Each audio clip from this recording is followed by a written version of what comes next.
Nakakakilig naman talaga itong si Jericho Rosales at talagang napapakilig niya ang girlfriend niyang si Janine Gutierrez ng bongga.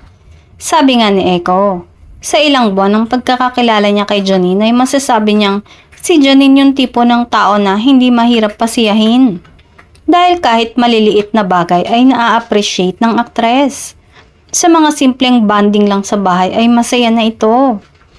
Samantala, hindi nga lang si Janine ang napapakilig ng aktor dahil kahit sinong nakakarinig sa sinasabi niyang mga papuri tungkol sa aktres o nakakakita sa mga gesture niya towards Janine ay talagang kinikilig. Pati nga ang mga kapatid at ibang kamag-anak ni Janine ay kinikilig din sa kalambingan ng aktor.